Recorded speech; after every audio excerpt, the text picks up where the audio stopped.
Hey guys, so I know what you're thinking.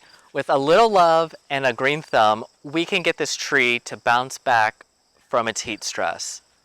And you're right.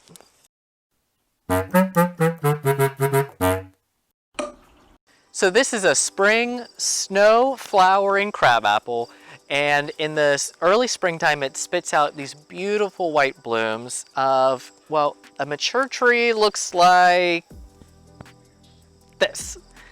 And in our area, it roughly grows to be about 30 feet. So what I would consider a medium-sized tree. It's from our apiary, which you can't see in this frame, but this will be a great tree to attract some of the pollinators in the early springtime. There is, as you can see, a couple of fun obstacles that I have to keep in mind while planting this tree.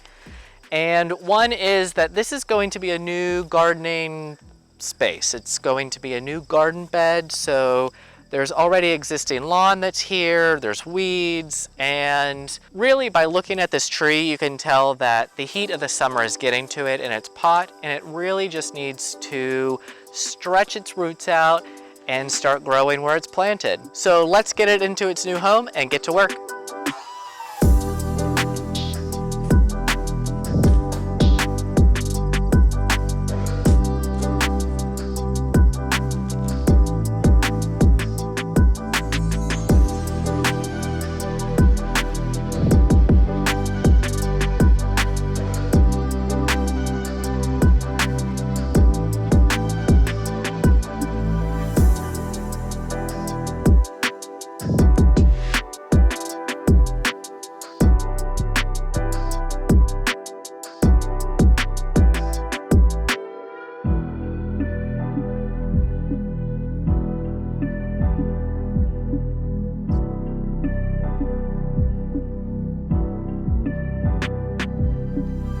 So let's talk about what you saw and what you maybe didn't see.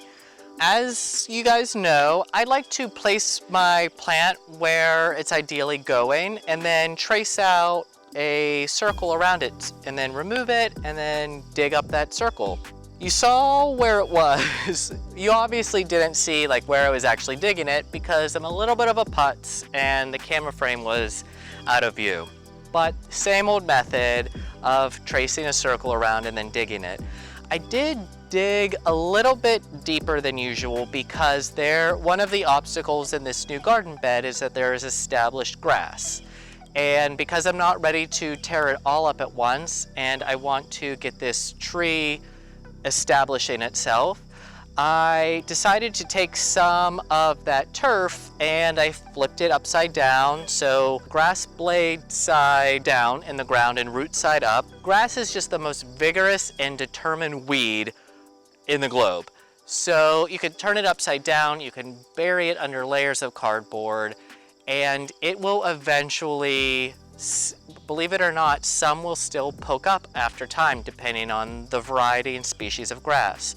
So to try and work with me and to put some nutrients back into the soil, I just flipped it upside down and then I placed the crabapple on top and I backfilled it in, and of course I used my biotone to encourage those vigorous new roots to establish a healthy, happy new home for the crabapple tree. And then again, because there's established grass around it and I turned up the earth, I have undoubtedly surfaced or encouraged some new weed seeds in the area to sprout the next time the soil gets moist, which is today. So I put down just 2 layers of cardboard around the tree in a very modest circle, and then I put mulch on top to help retain some of that moisture and to help weigh down the cardboard and to create sort of like a homogeneous welcome environment for the new root structure that's developing. I still have a lot of planned work in this area to do, which you'll probably see in the weeks ahead.